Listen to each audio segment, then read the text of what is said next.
Dear students, अस्सलाम वालेकुम। उम्मीद करता हूँ आप खैरियत से होंगे। हमारा आज का जो लेक्चर है that is overheads and contingencies. Overhead cost क्या होती हैं और कॉन्टीजेंसी क्या होती है क्वांटिटी सर्वेइंग और कॉस्ट एस्टिमेशन के अंदर। Overhead cost are the expenses that are required for running the organisation. Overheads basically वो एक्सपेंसेस हैं, वो अखराजात हैं जो किसी भी ऑर्गेनाइजेशन को, किसी भी कंपनी को चलाने के लिए दरकार होते हैं। अब कंस्ट्रक्शन प्रोजेक्ट के अंदर, सिविल इंजीनियरिंग के अंदर, कंस्ट्रक्शन इंडस्ट्री के अंदर दो किस्म के ओवरहेड्स होते हैं। एक होता है होम ऑफिस ओवरहेड और एक होता है जॉब ओवरहेड। याद रखिएगा, कंस्ट्रक्शन प्रोजेक्ट्स के अंदर दो किस्म की कॉस्ट होती है, एक डायरेक्ट कॉस्ट और एक इनडायरेक्ट कॉस्ट।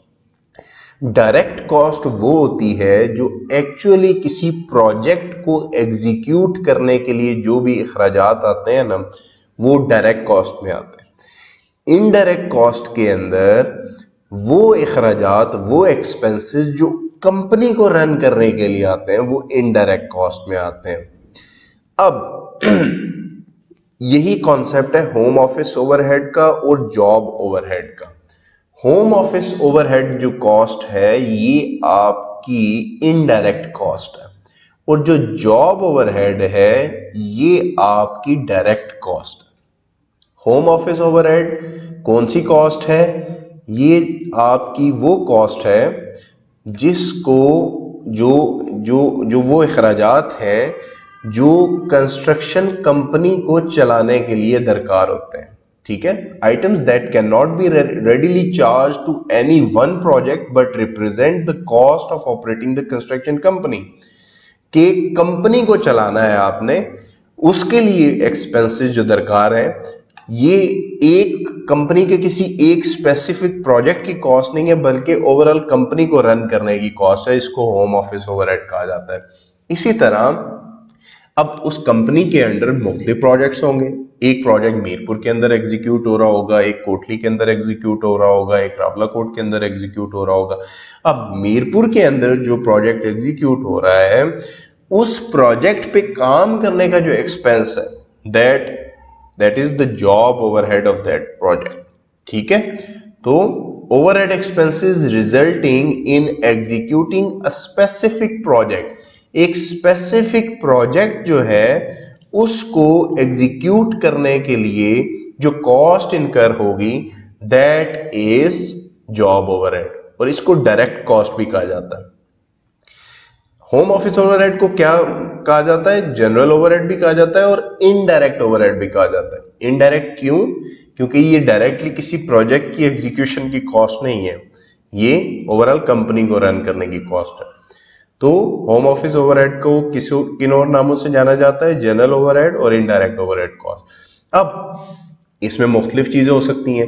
कंपनी को फॉर एग्जांपल जो वो सर्विसेज ले रही है फ्रॉम सोसाइटी, फॉर एग्जांपल जो बिल्डिंग है उसका रेंट है, ऑफिस की यूटिलिटीज हैं, आपकी पोस्टेजेस हैं, आपकी इंश्योरेंस है, टैक्सेस है, सैलरीज है, ठीक है, एडवर्टाइजिंग है, कोई लीगल फीस है, डोनेशंस है, ट्रैवलिंग है, ऑफिस स्टाफ है, उसकी व्हीकल्स है फॉर ऑफिस स्टाफ, ठीक है, club association, depreciation of the equipment that is used for the company. ये मुख्तलिफ किस्म के अखराजात हैं। अगर आप एक देखें, इसको समझने की जरूरत है। एक आपकी कंपनी है, वो कंपनी मुख्तलिफ प्रोजेक्ट्स करती है। अब कंपनी का हेड ऑफिस फॉर एग्जांपल हो सकता है इस्लामाबाद के अंदर हो। अब उस हेड ऑफिस को रन करने के लिए अखराजात है, वो उसके होम ऑफिस ओवरहेड है। अब चाहे उसका मीरपुर में कोई प्रोजेक्ट हो या ना हो, अगर मीरपुर में कोई प्रोजेक्ट एग्जीक्यूट कर रहे हैं तो जो उस प्रोजेक्ट की कॉस्ट आएगी वो होम ऑफिस ओवरहेड नहीं होगी बल्कि वो डायरेक्ट कॉस्ट होगी, वो जॉब ओवरहेड कॉस्ट होगी। तो कंपनी को रन करने के लिए कुछ इस किस्म की हमें एक्सपेंसेस दरकार होते हैं।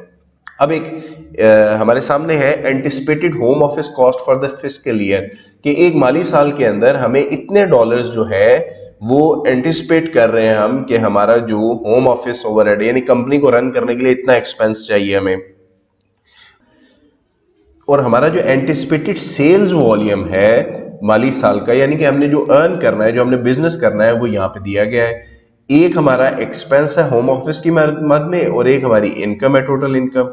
अब इस एक्सपेंस को जब आप टोटल इनकम से डिवाइड कर देंगे, then you will have the percentage of home office cost allocation की कितनी percent of the amount from the total earning you have to allocate for the expenses which will incur in perspective of home office, यानी कि company को run करने के लिए दरकार होगा।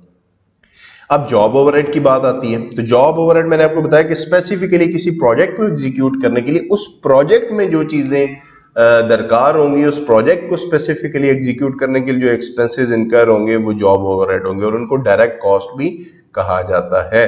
अब प्रोजेक्ट के ऊपर जो लोग काम कर रहे हैं उनकी सैलरीज, उनके टेम्पररी ऑफिस, प्रोजेक्ट के ऊपर buildings, temporary facilities, utilities, sanitary का system, surveys, photograph, environmental conditions को देखना, सेफ्टी, सिक्योरिटी, ये सारी चीजें आपके पास जॉब ओवरहेड में आ जाती हैं।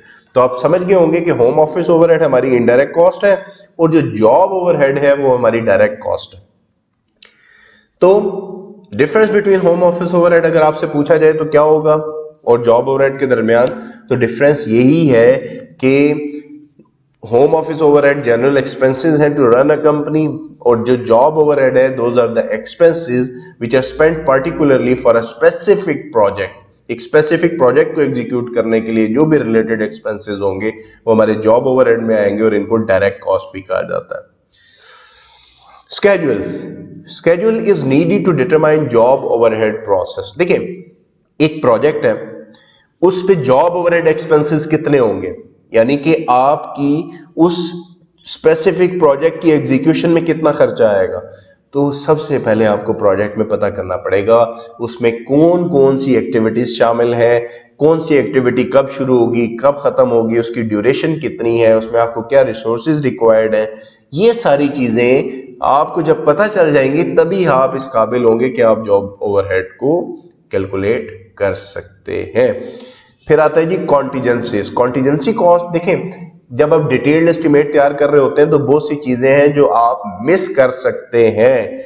माइनर डिटेल्स में अगर आप जाएंगे, माइन्यूट डिटेल्स में, तो वो there is a chance of error कि आपका एस्टिमेट में कुछ ना कुछ गलती रह सकती है, कोई ना कोई चीज ओवरलुक हो सकती है जो उसमें शामिल ना की हो। तो ऐसी चीजों के लिए एक कॉन्टीजेंसी कॉस्ट जो है वो इंक्लूड कर दी जाती है ताकि एस्टिमेट की इस गलती को, एस्टिमेट में कोई चीज ओवरलुक हो गई है तो उसको टैकल किया जा सके। We have the checklist. अगर आपने लेबर को एस्टिमेट करना है तो उसके मुख्तलिफ तरीके हैं। आपको पता होना चाहिए कि आपका प्रोजेक्ट कितने वीक्स चलेगा और एक वीक का आपको कॉस्ट क्या पड़ रही है, या कितने लोग आपको रिक्वायर्ड है और एक बंदे की कॉस्ट आपको क्या पड़ रही है, या कितना क्वांटिटी ऑफ वर्क है और प्रोडक्टिविटी रेट क्या है। प्रोडक्टिविटी यानी कि एक स्पेसिफिक टाइम के अंदर आपके पास एक सर्टेन अमाउंट ऑफ लेबर जो है या यूनिट लेबर जो है वो कितना काम आपको करके दे रही है। तो ये 3-4 मुख्तलिफ फार्मूलाज हैं जिनकी मदद से आप एस्टिमेट कर सकते हैं लेबर का। मटेरियल आपने एस्टिमेट करना है तो टोटल क्वांटिटी कितनी है सॉरी, और unit cost, total quantity of work and the unit cost. For example आपने 1000 क्यूबिक फीट कुछ क्वांटिटी ऑफ वर्क है, तो पर क्यूबिक फीट आपकी कॉस्ट कितनी आ रही होगी, उसको अगर आप टोटल क्वांटिटी से मल्टीप्लाई कर देंगे तो then you will have the cost of your material. इसी तरह इक्विपमेंट की कॉस्ट अगर आपको कैलकुलेट करनी है तो इक्विपमेंट की कॉस्ट कुछ इस तरह कैलकुलेट हो सकती है कि आपको ड्यूरेशन चाहिए होगी कि आपको 1 महीने के लिए एक एक्सकवेटर चाहिए या 2 महीने के लिए चाहिए। फॉर एग्जांपल आपको 1 महीने के लिए एक एक्सकवेटर चाहिए तो उसकी मंथली कॉस्ट क्या होगी। देखिए, अगर आपको मंथली कॉस्ट का पता चल जाए और अगर उसने 2 महीने इस्तेमाल होना है तो उसको आप टोटल ड्यूरेशन से मल्टीप्लाई कर देंगे तो आपके पास जो इक्विपमेंट इस्तेमाल करना है उसकी कॉस्ट आ सकती है। This is all from today's lecture. Thank you very much. Allah Hafiz.